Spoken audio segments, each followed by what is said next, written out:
तो हेलो बच्चों, आपका नए वीडियो में स्वागत है। मेरा नाम है देव और आप देख रहे हैं कॉमर्स एकेडमी।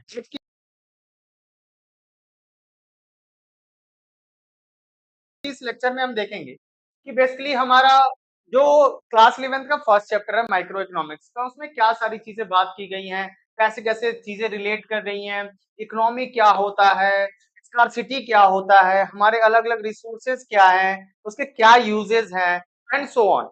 तो चलिए फिर बिना देर के हुए शुरू करते हैं। कोई डाउट हो तो कमेंट में जरूर लिखिएगा। तो चलिए हम अपने वीडियो को आगे बढ़ाते हैं। मेरा सबसे पहला जो आपके लिए जो सवाल है, इसको मैं सॉल्व करूंगा। सवाल आपके लिए सॉल्व कौन करेगा? मैं। इकोनॉमी होता क्या है? ठीक है, पहला सवाल है इकोनॉमी होता क्या है। तो इकोनॉमी वो होता है जहां पे हम अर्न करते हैं अपने लिविंग के लिए, ठीक है, और वो भी क्या करके? वर्क करके, ठीक है। मतलब हम काम करते हैं जिससे कि हम लिविंग मतलब रहने के लिए अर्न कर सके और अपना जीवन व्यतीत कर सके, ठीक है। अब बात आते हैं कि ये तो बात हो गई, ठीक है। अब यहाँ पे बात होगा कि सर माइक्रो इकोनॉमिक्स जो आपने बात किया है उसका मतलब क्या होता है, ठीक है। फिर आपने सुना होगा कि सर मैक्रो भी होता है, तो बोलेगा सर मैक्रो क्या होता है, ठीक है। ये आपके मन में सवाल आएगा। चलिए, तो माइक्रो इकोनॉमिक्स की बात करते हैं, सिंपल शब्दों में बात करेंगे, ठीक है। ये माइक्रो इकोनॉमिक्स होता क्या है? माइक्रो इकोनॉमिक्स जैसे कि मान लेते हैं आपकी एक गर्लफ्रेंड है, कितनी है? एक, 1 GF। आपने डिमांड कितना किया? एक सिंगल। तो सिंगल मतलब इंडिविजुअल, मतलब एक सिंगल गर्लफ्रेंड की डिमांड की, ठीक है। ये हमारा क्या कहलाएगा? इंडिविजुअल डिमांड, ठीक है। अब जो मतलब सीधा कहने का मतलब है कि इंडिविजुअल डिमांड हम जो करते हैं, मतलब एक सिंगल जो लोग है किसी कमोडिटी का डिमांड करते हैं। जैसे आपने सिंगल, जो आप इंडिविजुअल थे, आपने 1 GF की डिमांड की, हो सकता है आप 2 कर सकते हैं, 2 GF की कर सकते हैं, 3 कर सकते हैं, 4 कर सकते हैं, ये आप पे डिपेंड का मतलब एक जो आदमी है, जैसे मैं हूं, मैंने डिमांड किया तो मेरा क्या डिमांड माना जाएगा? माइक्रो इकोनॉमिक्स में वो डिमांड माना जाएगा। क्यों? क्योंकि मैं इंडिविजुअल डिमांड कर रहा हूँ, अकेला डिमांड कर रहा हूँ, ठीक है। कि मैंने डिमांड किया गर्लफ्रेंड की, तो ये मैंने क्या किया? सिंगल डिमांड किया, इंडिविजुअल, ठीक है। वहीं पे अगर मैक्रो इकोनॉमिक्स और ये जो है माइक्रो इकोनॉमिक्स, वो किसके द्वारा दिया गया था बेसिकली? ये फाउंडर कौन थे इसके माइक्रो इकोनॉमिक्स के? तो हमारे एडम स्मिथ चाचा थे, ठीक है। एडम स्मिथ, बाबा बोल लीजिए, एडम स्मिथ, जो कि फाउंडर थे हमारे माइक्रो इकोनॉमिक्स के। उसी बात पे देखिए दादा आए हैं, चाय दे के गए हैं, चलिए थोड़ा सा पी लेते हैं। अब बात करते हैं मैक्रो इकोनॉमिक्स की कि मैक्रो इकोनॉमिक्स होता क्या है। तो चलिए फिर स्टार्ट करते हैं मैक्रो इकोनॉमिक्स को। जैसे हम हो गए, रजनीश सर हो गए, एच के वर्मा सर हो गए, ये एग्जाम्पल देते हैं।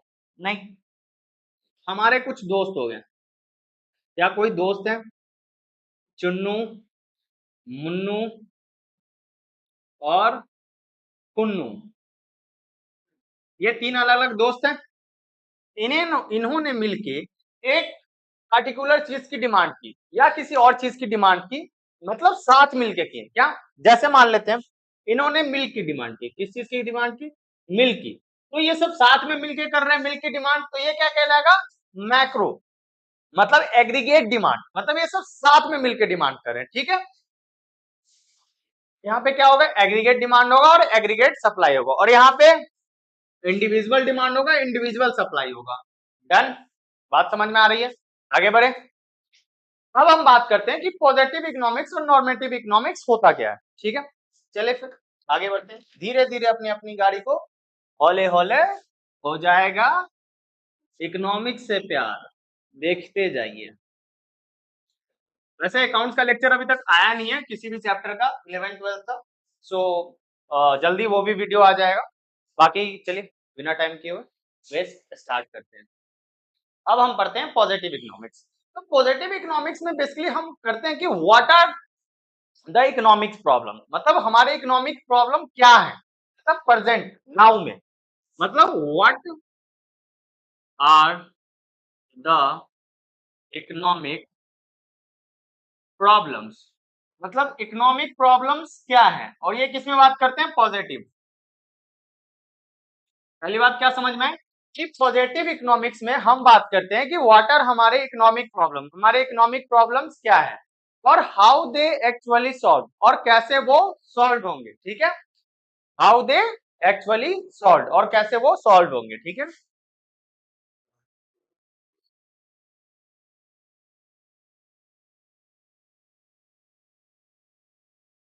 कैसे वो सॉल्व होंगे, how are they actually solve, oh how are they actually solve, कैसे वो सॉल्व होंगे, ठीक है। मतलब जैसे एक एग्जांपल से समझते हैं। मान लेते हैं आपके पास 5,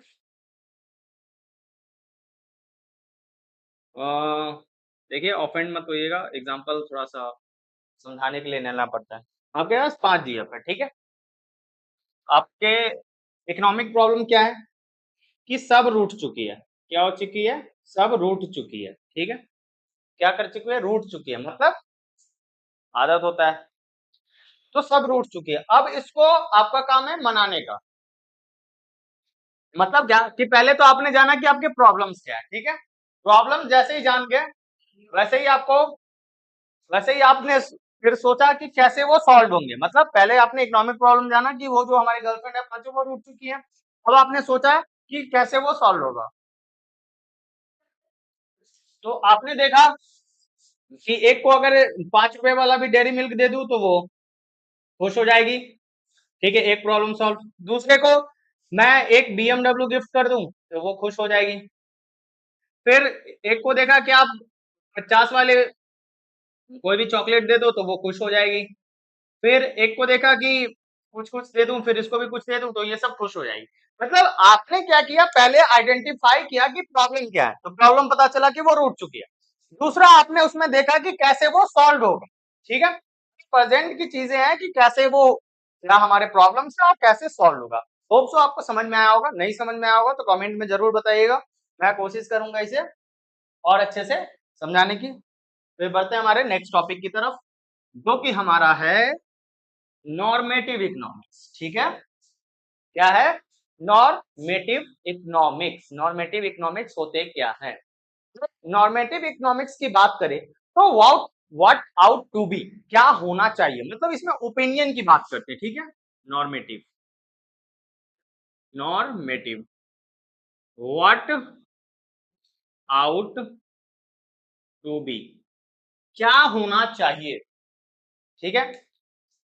उसमें बात करते हैं कि what are the economic problem, present में अभी इकोनॉमिक प्रॉब्लम्स क्या है, इसमें कैसे, मतलब इसमें ओपिनियन बताते हैं व्हाट आउट टू बी, मतलब क्या होना चाहिए। जैसे आप सोचते हैं कि मेरे पास काश गाड़ी होती, काश बंगला होता, मतलब आपने क्या किया कि मेरे पास क्या क्या होनी चाहिए चीजें, और फिर आपने आइडेंटिफाई किया कि कैसे वो आएगा, ठीक है। How the economic problem should be solve, और कैसे ये हमारे जो प्रॉब्लम, यहां तो इकोनॉमिक की बात करें कि हाउ इकोनॉमिक प्रॉब्लम्स सॉल्व, कैसे हमारे इकोनॉमिक प्रॉब्लम्स सॉल्व होंगे, आपने यहाँ पे ये आइडेंटिफाई किया how the economic problems solve, ठीक है। अब आपने ये देख लिया कि ठीक है मुझे BMW car bike and so सारी चीजें चाहिए, फिर हमें ये देखना है कि हम वो कैसे ला सकते हैं। तो देखिए अगर लाना पड़ेगा तो ऐसा थोड़ी ना कि आप रोड पे बोआ रहे हैं, घूम रहे इधर उधर और मस्ती मजाक कर रहे हैं तो आ जाएंगे आपकी BMW, नहीं। उसके लिए आपको क्या करना होगा, मेहनत करना होगा, हार्ड वर्क करना होगा। तो वही इसमें हम ओपिनियन बनाते हैं कि क्या होना चाहिए और how the economic problem solve, पहले ये क्या होना चाहिए और कैसे वो सॉल्व हो, ठीक है, इसमें ये बात करते हैं। अब आते हैं हम आगे बढ़ते हैं हमारे कुछ इकोनॉमिक प्रॉब्लम के बारे में जो कि पढ़ेंगे। चलिए फिर हम स्टार्ट करते हैं बिना टाइम वेस्ट किए हुए, पढ़ते हैं हमारे इकोनॉमिक प्रॉब्लम्स के बारे में कि इकोनॉमिक प्रॉब्लम होते क्या है। इकोनॉमिक प्रॉब्लम्स, अब देखिए मैं अगर ऑनलाइन टीचिंग स्टार्ट किया हूँ, ठीक है, मैं अपनी बात करता हूँ। मैंने ऑनलाइन टीचिंग स्टार्ट किया तो पहले देखा कि मेरे प्रॉब्लम्स क्या हैं, क्या क्या मुझे चीजें चाहिए, ठीक है। मेरे पास पैसे लिमिटेड है, ऐसा नहीं कि करोड़ों अरबों रुपए हैं, पहली बार कोई भी स्टार्ट करता है उसके पास पैसे इतने होते नहीं है, ठीक है। तो मैंने ये आइडेंटिफाई किया उसमें कि बेसिकली हमारे हमको रिसोर्सेज क्या-क्या चाहिए, ठीक है। हमारे अनलिमिटेड वांट्स है, डिजिटल बोर्ड भी आ जाए, अच्छा कैमरा भी लग जाए, अच्छा डेस्कटॉप स्क्रीनें हो, वैसा कुछ नहीं अभी, ठीक है। सिंपल सा एक कैमरा है, व्हाइट बोर्ड है, ठीक है। और नॉर्मल सा मैं मार्कर से लिख रहा हूँ, ऐसा भी नहीं है कि एकदम डिजिटल बोर्ड है एंड कौन सारी चीजें हैं कि मैं पीपीटी तैयार करके लाऊं और टीचर्स की तरह और बस अंडरलाइन कर दूं। मैं खुद से लिख रहा हूँ। तो मुझे देखना पड़ता है, रोज प्रैक्टिस करनी पड़ती है, क्या-क्या आपको पढ़ाना है, कैसे डील करूँ उस चीज़ से जो बहुत सारे यूट्यूब पे टीचर है। अगर मैं थोड़ा अलग नहीं करूँगा, तो आप मेरी वीडियो नहीं देखेंगे, सीधी-सी बात है। तो इसलिए थोड़ा-सा अलग-अलग करने की कोशिश रहता है जिससे कि आपको समझ में आए कि क्या करना है। तो मैंने पहले आइडेंटिफाई किया कि हमारे प्रॉब्लम क्या है। प्रॉब्लम आइडेंटिफाई हो गया, ठीक है। तो reason for economic problem reason क्या-क्या हो सकते हैं? जो मैंने अभी बात कर लिया वैसे, लेकिन मैं फिर भी उसको इकोनॉमिक्स के टर्म में reason for economic problems for economic problems हमारे रीजन क्या क्या हो सकते हैं इकोनॉमिक प्रॉब्लम्स के। तो आपने सुना होगा या सुना होगा क्या, आपके आपने देखा है कि आपके अनलिमिटेड हमेशा वांट्स रहते हैं, क्या रहते हैं, अनलिमिटेड वांट्स। जो मैंने अभी बताया कि मेरे पास डिजिटल बोर्ड भी हो, मार्कर कैमरा भी हो, अच्छा अच्छा क्वालिटी का लैपटॉप भी हो, आगे स्क्रीन दो दो तीन तीन लगी हो, जिसमें एक में मैं कमेंट कर रहा हूँ, एक में पढ़ा रहा हूँ, एक में लाइव चल रहा है एंड सो ऑन सारी चीजें हैं, ठीक है। बट ऐसा कुछ है नहीं, ठीक है। तो मेरे क्या थे, अनलिमिटेड वांट्स थे, ठीक है। फिर मेरे उसके अल्टरनेटिव यूजेस थे।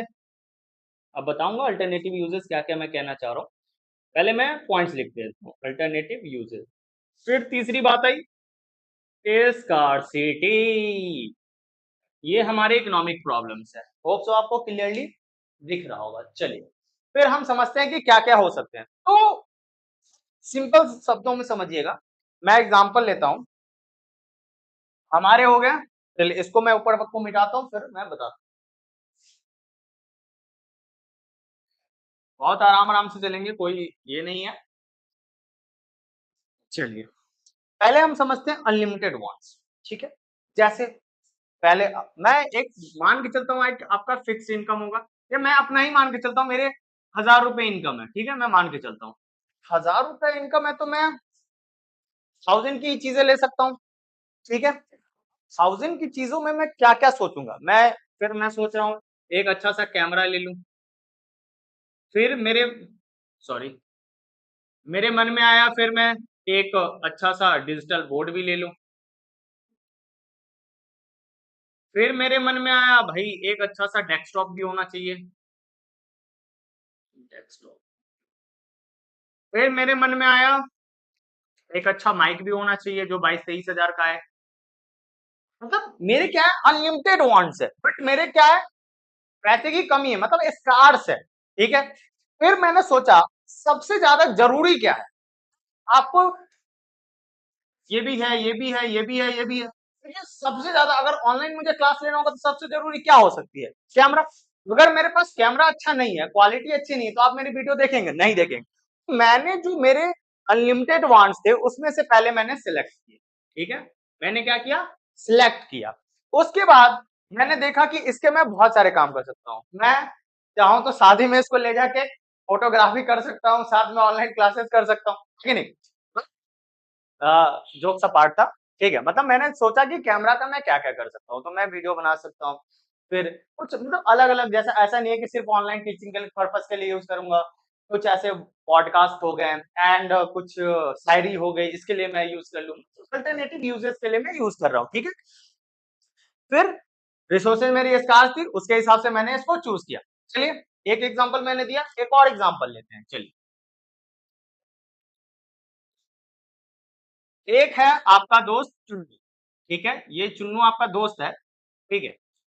और इसकी कभी गर्लफ्रेंड बनी नहीं है, लेकिन एक दिन ऐसा हुआ कि बनी तो दो दो बन गई, एक ये बन गई, दो दूसरा ये बन गई, ठीक है। बताओ दो बन गई है, ठीक है। तो इसको तो अनलिमिटेड वांट्स थे, ये सोचा कि भाई मेरी बहुत सारी गर्लफ्रेंड हो, लेकिन बने कितने, दो, ठीक। अल्टरनेटिव यूजेज है, जब एक बार गर्लफ्रेंड बन जाएगी तो इसको इससे काम भी करवा सकता हूँ, खाना भी बनवा सकता हूँ, इससे पैसे भी उधार पे ले सकता हूँ, अल्टरनेटिव यूजेस है कि नहीं? फिर इसके पास तो स्कार्स है, मतलब 2 ही है, इससे ज्यादा इसके पास तो है नहीं। अनलिमिटेड वांट्स में से ये चूज करेगा कि भाई मुझे सबसे ज्यादा बेनिफिट्स कौन दे सकता है, क्योंकि रिसोर्सेज स्कार है, उसके पास कितनी गर्लफ्रेंड है, सिर्फ 2 गर्लफ्रेंड है, ठीक है। तो इसको 2 स्कार जो रिसोर्सेज है उसमें से चूज करना है कि सबसे बेस्ट कौन है, अल्टरनेटिव यूजेस किसके सबसे ज्यादा है, किसके सबसे ज्यादा यूजेस कर सकता हूँ, मतलब सबसे बेनिफिट जो ब्यूटीफुल भी हो सबसे ज्यादा, उसके बाद अच्छा कुकिंग भी करती हो, फिर मुझे शॉपिंग भी करा दे, फिर उसके बाद और हाँ हाँ हाँ हाँ हाँ हाँ हाँ, और मेरे मसाज भी कर दे, और भी बहुत सारी चीजें, ठीक है, मतलब केयर करे अच्छे से माँ की तरह, ठीक है, बहुत सारी चीजें। तो मैंने देखा कि सबसे बेस्ट कौन है, ठीक है, तो वाइफ मटेरियल है, ठीक है। तो देखा कि अच्छा ये वाली है, मतलब मैंने क्या किया, पहले मेरे अनलिमिटेड वांट्स थे, मतलब 200 हैं, मतलब मेरे तो बहुत थे, बट यहाँ पे रिसोर्सेज कम होने की वजह से मेरी 2 बनी। 2 बनने के बाद मैंने देखा सबसे ज्यादा यूजेस किसके है। अब देखा कि अच्छा पहली वाली जो गर्लफ्रेंड है ना, वो सुंदर भी है, कुकिंग में भी अच्छी है, शॉपिंग भी करा देती है, मुझे पैसे भी उधार पे दे देती है, केयर भी करती है, और मतलब झगड़ा नहीं करती है, ठीक है, लड़कियों को होता है ना झगड़ा करना, वैसा नहीं है, बहुत शांत स्वभाव की है, मैं जो बोलता हूँ उसमें हाँ में हाँ करती रहती है। तो क्या हुआ इससे कि उसने चूज किया, ठीक है, मतलब कि जो भी उसके इकोनॉमिक प्रॉब्लम थे उसमें से अपने बेस्ट यूजेस को चूज किया स्कार्स रिसोर्सेज में से, ठीक है। होप सो आपको समझ में आया होगा। चलिए फिर आगे बढ़ते हैं हमारे नेक्स्ट टॉपिक की तरफ। कुछ नहीं समझ में आया तो आप कमेंट में बोल सकते हैं कि सर हाँ ये दिक्कत है, मैं वहां पे सॉर्ट आउट करने की कोशिश करूंगा जितना हो सकता है। चलिए अब बढ़ते हैं हमारे नेक्स्ट टॉपिक की तरफ।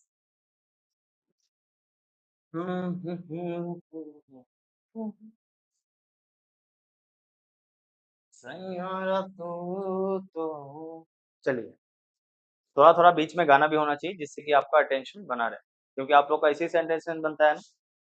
पढ़ाई कर लो नालायको, पढ़ाई पे ध्यान दे लो। चलिए अब हमारे सेंट्रल प्रॉब्लम्स जानते हैं, ठीक है, कि क्या क्या सेंट्रल प्रॉब्लम्स है। सेंट्रल प्रॉब्लम्स, तो सेंट्रल प्रॉब्लम्स की बात करें तो इसके भी 3 है। क्या है? What to produce, what to produce, और इसमें क्वांटिटी भी होती है कि कितना हम क्वांटिटी करेंगे, ठीक है। फिर how to produce, how to produce, how to produce, for whom to produce, for whom to produce, और किसके लिए प्रोड्यूस। चलिए धीरे धीरे सबको टॉपिक को समझते हैं। चलिए आते हैं, शुरू करते हैं।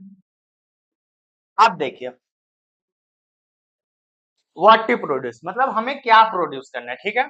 वैसे आपको एक क्लॉथ प्रोड्यूस करने का आपने सोचा कि एक फैक्ट्री बैठाऊंगा और क्लॉथ्स प्रोड्यूस मतलब क्लॉथ्स मैन्युफैक्चर करूंगा, ठीक है। तो आपने डिसाइड किया कि पहले क्या प्रोड्यूस करना है, फिर आपने डिसाइड किया कितनी क्वांटिटी, 1000 करने हैं, 500 करने हैं, डन।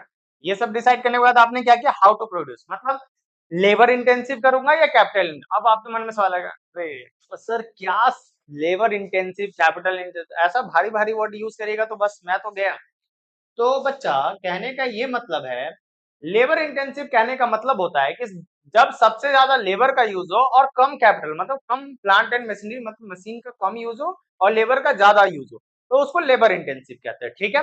और जब कैपिटल का ज्यादा यूज हो और लेबर का कम यूज हो तो उसको कैपिटल इंटेंसिव टेक्निक कहते हैं। डन, बात समझ में आया। चलिए अब बढ़ते हैं हम आगे, फॉर होम टू प्रोड्यूस, ठीक है। चलिए फॉर होम टू प्रोड्यूस में आप किसके लिए प्रोड्यूस करना है, बॉय के लिए करना है, एक मेन के लिए करना है, या सिग्मा बॉय के लिए करना है, फालतू की बात है। मतलब फॉर होम टू प्रोड्यूस मतलब किसके लिए प्रोड्यूस करना है, रिच लोगों के लिए, पुअर लोगों के लिए, या मिडिल क्लास लोगों के लिए, तो ये डिपेंड करता है। जैसे मैं ही मैंने सोचा कि भाई मुझे बच्चों को पढ़ाना है, मेरे पास ऑफलाइन बहुत सारे बैच भरे रहते हैं, तो मैं तो सबको ऑफलाइन नहीं पढ़ा सकता, उतने मेरे पास सीट्स भी अवेलेबल नहीं है। तो मैंने क्या सोचा कि मैं किसके लिए पढ़ा रहा हूँ, मतलब किन किन बच्चों को टारगेट कर रहा हूँ, तो 11th 12th, ठीक है, मैंने डन कर लिया। तब मैंने सोचा कि उसको कैसे मैं और बच्चों के पास कैसे पहुंच सकता हूँ, ठीक है। तो और बेसिकली फ्री में, मेरा ये टारगेट है। तो मैंने क्या डिसाइड किया, फॉर होम टू प्रोड्यूस, मतलब किसके लिए प्रोड्यूस करना, तो 11-12, ठीक है। तो 11-12 को टारगेट कर लिया, तो अब मैंने सोचा भाई सिर्फ तो मेरे क्लास में बच्चे आते हैं सिर्फ वही पढ़ सकेंगे, फिर जो दूर रहते हैं जिनको बेसिकली फ्री में चाहिए एजुकेशन एंड डिटेल में चाहिए, क्योंकि बहुत सारे अभी जो बैचेस चल रहे हैं हमारे, ठीक है, तो उसमें क्या है कि पेड बैचेस है, ठीक है, बट फ्री में कैसे चाहिए, तो ये मैंने डिसाइड किया। ये सारी डिसाइड करने के बाद मेरे जो भी हमारे सेंट्रल प्रॉब्लम थे इसको मैंने देखा, फिर समझा और फिर इस पे काम किया और आज आपके सामने हूँ। तो ये बातें थी। अब हम आते हैं हमारे प्रोडक्शन पॉसिबिलिटी फ्रंटियर के बारे में पढ़ते हैं, या प्रोडक्शन पॉसिबिलिटी कर्व भी बोलते हैं।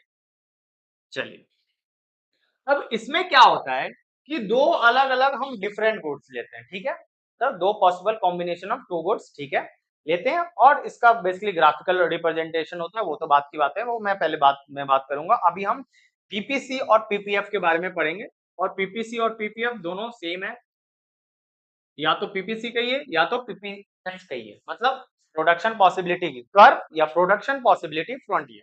इसमें दो अलग अलग कॉम्बिनेशन, पॉसिबल कॉम्बिनेशन लेते हैं किसके, दो गुड्स के, जिसको कि हम प्रोड्यूस करते हैं हमारे जो भी गिवन रिसोर्सेज है और टेक्नोलॉजी है, सॉरी। तो मैंने देखा कि अच्छा प्रोडक्शन पॉसिबिलिटी में हमारे दो गुड्स हैं, लेट्स से मैं मान लेता हूं दो गुड्स, मैं क्या मान लूं आपके लिए, मैं एक आइसक्रीम मान लेता हूं और एक मिल्क ले लेता हूं। मैंने सोचा ये प्रोड्यूस करो ये प्रोड्यूस करो, ठीक है, बट मेरे पास जितना रिसोर्सेज है उससे मैं अगर इसका फुल मैन्युफैक्चर करूंगा, मतलब प्रोडक्शन करूंगा, तो ये मैं नहीं कर पाऊंगा। अगर ये थोड़ा कम करता हूं तब ये कर पाऊंगा। मतलब क्या, जैसे एक ग्राफ से समझ, एक शेड्यूल लेते हैं जिसमें कि दो हमारे अलग अलग गुड्स हैं, मान लेते हैं एक्स और वाई, एक्स और वाई लिए, इसमें मैंने 5 किया तो इसका मैं 0 कर सकता हूँ। मतलब अगर एक्स गुड मैंने 5 अगर प्रोडक्शन कर लिया तो इसका 0 ही कर पाऊंगा, वाई का मतलब, वाई का मतलब मैंने रिसोर्सेज का फुल्ली यूटिलाइजेशन कर लिया। अब इससे ज्यादा कोई भी प्रोडक्शन नहीं हो सकता है, ठीक है। उसके बाद मैंने इसमें 4 किया तो मैं इसका 1 कर पा रहा हूँ, अगर इसका 3 किया तो इसका 2 कर पा रहा हूँ, इसका 2 किया तो 1, और ऐसे ही चलता चला जाएगा, ठीक है। मतलब क्या कि जो हमारे गिवन रिसोर्सेज और टेक्नोलॉजी है उससे सबसे ज्यादा मैक्सिमम मैं कितना कर पा रहा था, 5। फिर मैंने सोचा कि वाई की भी थोड़ी थोड़ी डिमांड आ रही है, तो मैंने सोचा कि चलो वाई भी बनाया जाए, तो मैंने एक को सेक्रीफाइस किया, दूसरे को गेन किया, फिर एक को सेक्रीफाइस, फिर दूसरे को कौन, फिर एक को सेक्रीफाइस, दूसरे को गेन किया, सॉरी, 2 3, ठीक है, बात समझ में आ रही है। चलिए, अब कुछ हमारे एजम्पशन है जिस पे हम ध्यान देते हैं फटाफट से। पहला क्या है, हमारे जितने भी रिसोर्सेज होंगे वो क्या होंगे, फिक्स्ड होंगे, क्या होंगे, फिक्स्ड होंगे। और फिक्स्ड होंगे मतलब क्या कि जो मैंने रिसोर्सेज लिया है, जो हमारी टेक्नोलॉजी है, उसके अनुसार जो भी हमारे अलग दूसरे गुड्स है, सारी चीजें हैं, वो सारे क्या है, अमाउंट ऑफ जो भी रिसोर्सेज है वो सारे फिक्स्ड रहेंगे, बाकी के सब हम प्रोडक्शन करेंगे, ठीक है। तो मेरा एजम्पशन क्या क्या है पीपीएफ के बारे में, तो पहला क्या है कि हमारे जो रिसोर्सेज होंगे, जितने अमाउंट ऑफ रिसोर्सेज है वो फिक्स होंगे। दूसरे ओनली कितने गुड्स को लेंगे, दो गुड्स को, जिसको हम प्रोड्यूस करेंगे। तीसरा को फुल्ली यूटिलाइज करेंगे, मतलब ऑप्टिमम यूटिलाइजेशन ऑफ रिसोर्सेज, कम से कम क्या होगा, वेस्टेज होगा। चौथी बात करें तो हम सारे रिसोर्सेज को efficient in production of all product, efficient उसको प्रोडक्शन करेंगे, मतलब ऐसा नहीं कि वेस्टेज करेंगे, नॉट इक्वली एफिशिएंट, ठीक है, मतलब एफिशिएंटली उसका क्या करेंगे, यूटिलाइजेशन करेंगे उस प्रोडक्ट का, ठीक है। फिर हमारा जो टेक्नोलॉजी है वो हम ये मानेंगे कि एज्यूम करेंगे कि वो कांस्टेंट होगा, ऐसा नहीं होगा कि हम टेक्नोलॉजी को चेंज कर रहे हैं, अपग्रेड कर रहे हैं, पहले ये टेक्नोलॉजी यूज कर रहे थे, हो सकता है मैं ऐसा यूनिट यूज कर रहा हूँ जिसमें कि 5 का 5 आउटपुट आ रहा है, और एक बार ऐसा लिया है कि इनपुट डाला 5 और निकल गए 6, ऐसे मतलब टेक्नोलॉजी भी सेम रहेगा, मतलब ये सब हमारे एजम्पशन है। समझ में आ गई कि हमारे एजम्पशन क्या क्या है, हमारे दो ही गुड्स लेंगे हमेशा, फिर हम फुल्ली यूटिलाइज करेंगे उस रिसोर्स का, मतलब ऑप्टिमम यूटिलाइजेशन होगा हमारे रिसोर्सेज का, हमारी जो टेक्नोलॉजी होगी वो भी कांस्टेंट होगी। चलिए फिर हम बढ़ते हैं आगे नेक्स्ट टॉपिक की तरफ, जो कि है हमारा अपॉर्चुनिटी कॉस्ट। ये अपॉर्चुनिटी कॉस्ट होता क्या है, ठीक है। अपॉर्चुनिटी कॉस्ट क्या सर, क्या वर्ड यूज कर रहे हैं आप, मुझे तो कुछ समझ नहीं आया। व्हेन आई एम हियर, फिर देखिए इधर, देखिए थोड़ा इंग्लिश कमजोर है इसलिए इसके आगे नहीं बोलते हैं, नहीं तो आप लोग डर जाइएगा मेरा इंग्लिश सुन के। चलिए, बिना इंग्लिश को बोले हुए टाइम को नहीं, क्लास को स्टार्ट करते हैं। टाइम तो हमेशा स्टार्ट ही रहता है, किसी के लिए नहीं रुकता है, इसलिए बोल रहा हूँ जो पढ़ा रहा हूँ उसको सेम डे कवर करिएगा, मेहनत करिए, क्योंकि मैं मोटिवेशन दिखाऊं, असली मोटिवेशन क्या होता है, चलिए असली मोटिवेशन मैं दिखाऊंगा। अभी मैं पढ़ा रहा हूँ और देखिए you have a received of payment ऐसा आया है मैसेज, तो ये असली मोटिवेशन है। तो इसी मोटिवेशन के लिए सब काम करते हैं, ठीक है। आप भी मेहनत करिए, अगला नंबर आपका होगा। चलिए फिर बिना टाइम वेस्ट किए हुए शुरू करते हैं, ठीक है। तो अपॉर्चुनिटी कॉस्ट, अपॉर्चुनिटी सी मतलब ओसी, अपॉर्चुनिटी कॉस्ट, इसका मतलब अपॉर्चुनिटी कॉस्ट होता है। और आप लोग एग्जाम में कभी भी शॉर्टकट का यूज नहीं करेगा, जो मैंने समझाने के लिए लिखा है, ठीक है। तो चलिए अपॉर्चुनिटी कॉस्ट क्या होता है। आप बाहर गए, आपको दो लड़की लाइन मार रही है, ठीक है, सॉरी ये एग्जांपल नहीं, दो लड़की है और आपके मम्मी पापा ने बोला इसमें से चूज करो, मम्मी पापा ने बोला, पापा एक लाइन एक मम्मी लाइन, और बोले कि इसमें से चूज करो either of one and one, मतलब या तो ये या तो ये। अब आपके पास दो ऑप्शंस है, ठीक है। तो आपने सोचा मम्मी वाले को पहले देखा, मम्मी जो लाई थी, अच्छा इसमें ये क्वालिटी है, हो सकता है मेरा फील्डिंग सेट कर देगी, ठीक है, फील्डिंग सेट कर देगी। फिर आपने सोचा नहीं ये थोड़ा सा डाउट है, फिर पापा वाले में देखा, भाई पापा तो ऐसे खोजते नहीं किसी के, बहुत स्ट्रिक्ट होते हैं पापा, उन्होंने बहुत एनालाइज किया एंड सोन सारी चीजें तब ढूंढ के लाए थे। तो देखा कि अच्छा ये संस्कारी है, ज्यादा बोलती भी नहीं है, मासूम भी है और सारी चीजें हैं, तो ये मेरे लिए परफेक्ट है, ठीक है। आपने डिसाइड कर लिया, तो मतलब क्या, आपने मम्मी वाले को क्या किया, रिजेक्ट किया और पापा वाले को एक्सेप्ट किया। मतलब सीधा बात समझ में आया, अपॉर्चुनिटी कॉस्ट का मतलब आपके पास अलग अलग अपॉर्चुनिटीज होती हैं, उसमें से आप किसी और अपॉर्चुनिटी को, मतलब उसमें से एक सिलेक्ट करना होगा, मतलब हर एक अपॉर्चुनिटी कॉस्ट को साइड कर देते हैं, उसमें से बेस्ट जो होता है उसको चूज करते हैं। तो आपने क्या किया, फोरगोन किया, किसको, मम्मी वाले को, मतलब रिजेक्ट किया और पापा वाले को एक्सेप्ट किया। ये होता है हमारा अपॉर्चुनिटी कॉस्ट, कि एक को बेस्ट जो अल्टरनेटिव होते हैं उसको आप चूज करते हैं, ठीक है, और एक को फोरगोन करते हैं, मतलब हटा देते हैं। तो ये हमारा होता है अपॉर्चुनिटी कॉस्ट। तो आते हैं हमारा मार्जिनल अपॉर्चुनिटी कॉस्ट। सर क्या हार्ड वर्ड्स यूज कर रहे हैं, मार्जिनल अपॉर्चुनिटी वो ये, रिलैक्स। चलिए स्टार्ट करते हैं हम हमारे मार्जिनल कॉस्ट को। आइए फिर, किस्मत से नहीं मिलता है यहाँ, आइए अब बात करते हैं हम मार्जिनल अपॉर्चुनिटी कॉस्ट को। तो मार्जिनल अपॉर्चुनिटी कॉस्ट क्या होता है, अगर मैं इसकी इंग्लिश में बात करूं तो कमोडिटी को हम सैक्रिफाइस करते हैं एक को गेन करने, ठीक है। हम हर एक एडिशनल यूनिट को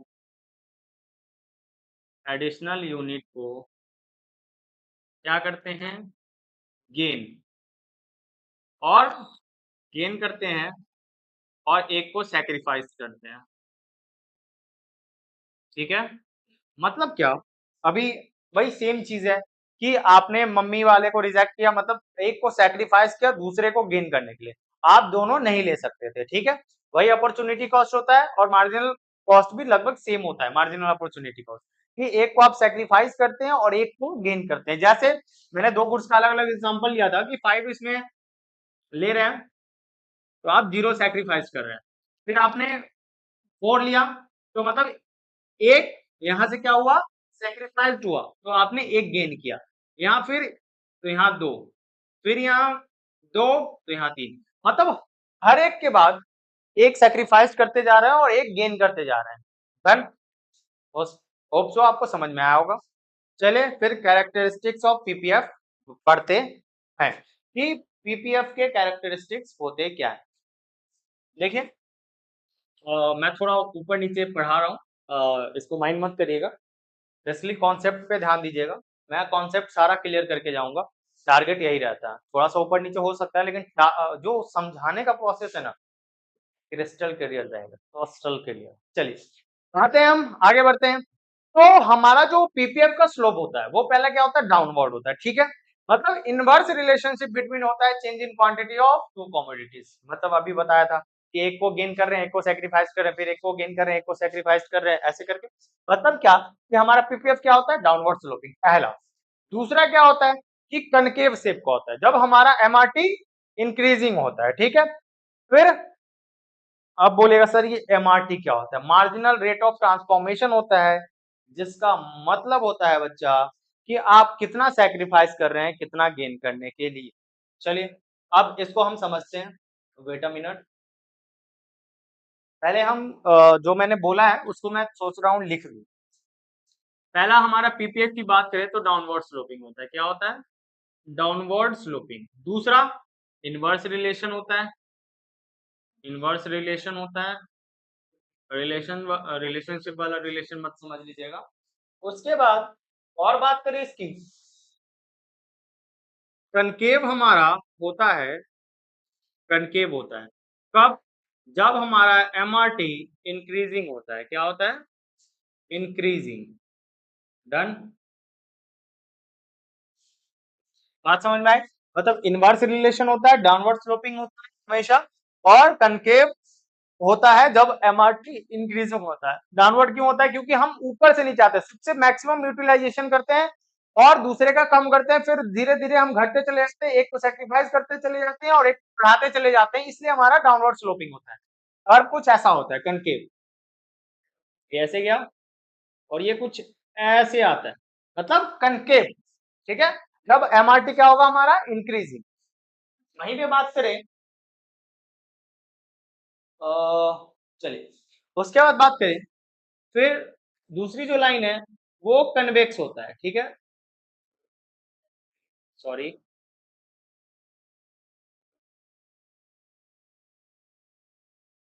कन्वेक्स होता है और फिर स्ट्रेट होता है। अब ये कब होता है, जब हमारा एमआरटी जो है, वेट अ मिनट, चले कोई बात नहीं, आइए। तो ये जब हमारा एमआरटी जब डिक्रीजिंग होता है तो कन्वेक्स होता है, और जब एमआरटी हमारा कांस्टेंट होता है तो स्ट्रेट होता है, ठीक है। ये हमारा पीपीएफ का अलग अलग कर्व्स का, वो कब कब होगा, जब इंक्रीजिंग होगा तो कनकेव, डिक्रीजिंग होगा तो कन्वेक्स, और कांस्टेंट होगा तो हमारा स्ट्रेट।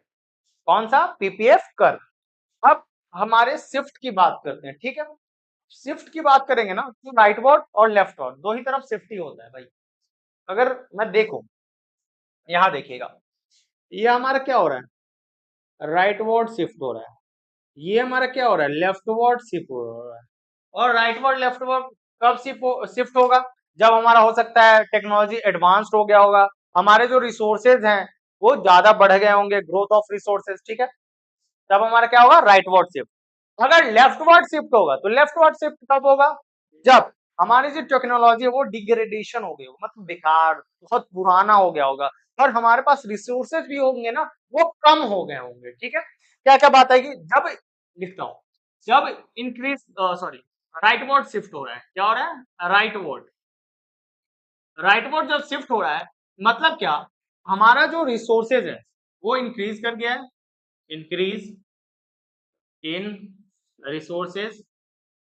दूसरी बात करें तो टेक्नोलॉजी, टेक्नोलॉजी या वही वाली टेक्नोलॉजी क्या होगी, एडवांस हो गई है, एडवांसमेंट, ठीक है, एडवांसमेंट हो गया, मतलब हमारा टेक्नोलॉजी अच्छा हो गया है। हाँ, तो इतनी बात समझ में आई। राइट वर्ड कब होगा, जब इंक्रीज इन रिसोर्सेज होगा, टेक्नोलॉजी एडवांस हो गई, वो ठीक है। अब बात करते हैं हमारा जब लेफ्ट वर्ड शिफ्ट कब होगा, यहाँ पे लिखता हूं लेफ्ट वर्ड, लेफ्ट वर्ड जब होगी, जब हमारी टेक्नोलॉजी क्या होगी, डिग्रेडेशन, ठीक है, और रिसोर्सेज भी डिक्रीज हो गए होंगे, डिक्रीज इन रिसोर्सेज, ठीक है, रिसोर्सेज भी जब डिक्रीज हो गई होगी, ठीक है। इतनी बात समझ में आई? मैं थोड़ा देख लूं आप लोग को दिखेगा कि नहीं। डन है सब, ऑल ओके। चलिए, अब इतनी बात समझ में आई। चलिए, अब बात करते हैं हमारे डिफरेंसेस के बारे में थोड़ा सा। ये तो हो गया, एक रोटेशन है जो मैं बता देता हूँ रोटेशन क्या होता है, ठीक है। आइए, रोटेशन वो भी पीपीएफ का कर्व का ही है रोटेशन। ये शिफ्ट था, तो हम रोटेशन की थोड़ा बात कर लेते हैं, ठीक है। ये शिफ्ट था हमारा लेफ्ट वर्ड राइट वर्ड। अब हम बात करेंगे रोटेशन की, वो भी बात कर लेता हूँ, फिर मैं बढ़ता हूँ आगे, ठीक है। कोई परेशानी कोई डाउट तो कमेंट में जरूर बताइएगा। चलिए, अगर कोई छूट जाएगा, हो सकता है अगर कोई छूटे, ऐसे तो मैं सारी चीजें कवर कर दिया हूँ लगभग। अगर मैं देखता हूँ अगर कुछ छूटेगा तो मैं उसकी 1 मिनट की शॉर्ट्स बना के डाल दूंगा या कुछ इंफॉर्मेटिव डाल दूंगा। वैसे मैंने सारी चीजें कवर कर दी हैं। चलिए, फिर हम बढ़ते हैं हमारे रोटेशन के बारे में कि रोटेशन होता क्या है। चलिए, बात करते हैं रोटेशन के बारे में। What do you mean by rotation, ठीक है। What do you mean by rotation, तो देखिएगा, जैसे मैंने ये लाइन खींचा, मान लेता हूं ये मेरा यहाँ पे एक्स गुड है, सॉरी यहाँ पे वाई गुड है, और यहाँ पे एक्स है, एक्स वाई। इसकी मान लेते हैं क्वांटिटी हम ये कर रहे हैं। तो क्या हुआ ना कि हमारा जो एक गुड है, जैसे मान लेते हैं मैंने वाई और एक्स माना, तो एक्स मेरा चेंज हो रहा है, मतलब वाई कांस्टेंट रह रहा है और एक्स में चेंजेस आ रहे हैं, मतलब ये पहले क्वांटिटी डिमांड कर रहे थे, हम मान लेते हैं ये कर रहे हैं। मतलब क्या है, ये रोटेशन होता है, मतलब एक गुड कांस्टेंट रहेगा और दूसरे में चेंजेस आ जाएंगे, ठीक है। ये हमारा क्या कहलाता है, रोटेशन। रोटेशन सिंपल सा मतलब बोले तो एक चीज हमारा कांस्टेंट रहेगा, जैसे आप आपकी शादी हो चुकी है, ठीक है। मैं एक एग्जांपल लेता हूँ, मेरी शादी हो गई है, तो मैं शांत रहता हूँ, मेरी बीवी मेरे पे चिल्लाती रहती है हमेशा, तो मैं क्या हो गया, कांस्टेंट। और वो क्या रहा है, उनका क्या है कि उनका हमेशा मूड स्विंग होता रहता है, कभी चिल्लाती है, कभी शांत हो जाती है, कभी फिर कुछ बोल देती है, कभी ये बोल देती है, कभी वो कर लेती है। मैं बैठा हूं तो चुप क्यों बैठे हो, बोल रहे हो तो बोल इतना क्यों रहे हो, तो वो हुआ, मतलब मैं कांस्टेंट हूँ, मेरी बीवी right word left word shift हो रही है, मतलब कभी चिल्ला रही, कभी शांत हो रही, कभी कुछ बोल रही, कभी कुछ कर रही है, ठीक है। सिंपल सा मतलब, डन। अब आते हैं कुछ डिफरेंसेस के बारे में, माइक्रो एंड मैक्रो के बारे में, थोड़ा सा डिफरेंसेस के बारे में जानते हैं, उसके बाद हम क्लास को ओवर कर देंगे। चलिए, आइए फिर शुरू करते हैं हम। तो चलिए शुरू करते हैं। हाँ, देखिए मैंने अभी कवर किया था कि माइक्रो इकोनॉमिक्स और मैक्रो इकोनॉमिक्स के बारे में, कि माइक्रो जो है हम इंडिविजुअल की बात करते हैं और मैक्रो में एग्रीगेट की बात करते हैं, ठीक है। और फिर माइक्रो में बात करें तो इंडिविजुअल डिमांड इंडिविजुअल सप्लाई होती है, वहीं पे मैक्रो की बात करें तो हमारा क्या होता है, एग्रीगेट डिमांड और एग्रीगेट सप्लाई, ठीक है। और ये जो होता है ये डिटरमाइन किया जाता है प्राइस ऑफ द कमोडिटी के, ठीक है। जो हमारा प्राइस है कमोडिटी का, जो फैक्टर ऑफ प्रोडक्शन में जो भी हमारा प्राइस था, उस पर हम डिटरमाइन करते हैं इसके, ठीक है। उसके बाद जो हमारा ये जो मैक्रो इकोनॉमिक्स होता है, इस पे हम इनकम एंड एम्प्लॉयमेंट लेवल देखते हैं, मतलब हमारे टोटल ओवरऑल इकोनॉमी में इनकम कितना है, एम्प्लॉयमेंट कितने हैं, मतलब कितने लोग को काम मिला है हुआ है, कितने लोग बेरोजगार हैं। कैसे, मैं देख लीजिए बेरोजगारी, चलिए दुख है इस बात। आइए आगे बढ़ते हैं फिर, ठीक है। बात समझ में आए? इसमें लिमिटेड डिग्री ऑफ एग्रीगेशन होता है और उसमें बहुत, ठीक है, क्योंकि बहुत सारे उसमें इकोनॉमी में टोटल होल इकोनॉमी की बात करते हैं, इसमें इंडिविजुअल इकोनॉमी की बात करते हैं। फिर हम इसमें इंडिविजुअल इनकम की बात करते हैं, जैसे मेरा देख लीजिए, दिहाड़ी मिलता है 150 रुपया, ठीक है। और नेशनल इनकम मतलब टोटल ओवरऑल, जैसे हमारे जो भी स्टूडेंट्स हैं जो वीडियो पे देख रहे होंगे, हो सकते हैं वो अंबानी हो, एज तो टोटल जितने भी स्टूडेंट मेरा लेक्चर देखेंगे वो मेरे नेशनल इनकम में काउंट किया जाता है, मतलब ओवरऑल इकोनॉमी में कितने के पापा बिजनेसमैन है, कितने लोग कितने इनकम कर रहे हैं इकोनॉमी में, एंड सो ऑन सारी चीजें, ठीक है। और अदर नेम बात करें तो माइक्रो इकोनॉमिक्स को हम प्राइस थ्योरी के नाम से जानते हैं, और मैक्रो की बात करें तो इनकम एंड एम्प्लॉयमेंट लेवल के नाम से, थ्योरी के नाम से जानते हैं, ठीक है। अब चलिए थोड़ा सा लिख भी लेते हैं, माइक्रो मैक्रो, ठीक है। माइक्रो की बात करें, डिमांड रूल्स हमारे क्या हो गए, डिमांड एंड सप्लाई, इसमें वही हो जाएगा एग्रीगेट डिमांड एंड सप्लाई, ठीक है। फिर बात करें कि इसमें हम बेसिकली ये हमारा प्राइस थ्योरी के नाम से जाना जाता है, ठीक है। फिर बात करें तो इसको इनकम एंड एम्प्लॉयमेंट लेवल के नाम से जानते हैं, एम्प्लॉयमेंट थ्योरी के नाम से जानते हैं।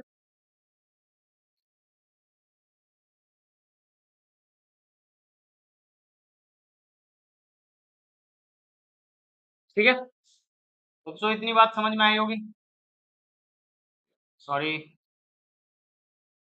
और बाकी के बात तो समझ में आ ही गया कि हमारा जो कमोडिटी होता है वो प्राइस के बेसिस पे हम करते हैं, और इस पे ये टोटल हमारे कितने इनकम एंड एम्प्लॉयमेंट लेवल है उस पे हम बेसिकली मैक्रो में कैलकुलेट करते हैं, और माइक्रो में नॉर्मल एक प्राइस पे किसी भी कमोडिटी का क्या है और क्या फैक्टर ऑफ प्रोडक्शन है उस पे होता है, ठीक है। तो बेसिकली हमारे ऑब्जेक्टिव की बात हो गई, टूल्स की बात हो गई, अदर नेम की बात हो गई, डेफिनेशंस की बात हो गई। ऑब्जेक्टिव क्या था वही मैंने बताया, जो फैक्टर ऑफ प्रोडक्शन वाला, देन हमारे इसमें इनकम एंड एम्प्लॉयमेंट वाला, टूल्स मैंने बता दिए, demand and supply, aggregate demand and supply. बात करें इसकी तो अदर नेम की तो प्राइस थ्योरी और income and employment level theory. और इसके एग्जांपल्स की बात करें तो इसका इंडिविजुअल इनकम, और इसकी बात करें तो नेशनल इनकम, है कि नहीं। इस लेक्चर को यहीं खत्म करते हैं, मिलते हैं हमारे नेक्स्ट वीडियो में। अगर वीडियो अच्छा लगा हो तो लाइक एंड सब्सक्राइब करें, और ज्यादा से ज्यादा अपने फ्रेंड सर्कल में जो भी हैं शेयर करें, जिससे कि हमारा भी चैनल और लोगों के पास पहुंच सके और उनको अच्छी अच्छी वीडियोस मिलती रहे। तो चलिए मिलते हैं हमारे नेक्स्ट वीडियो में, तब तक के लिए थैंक यू।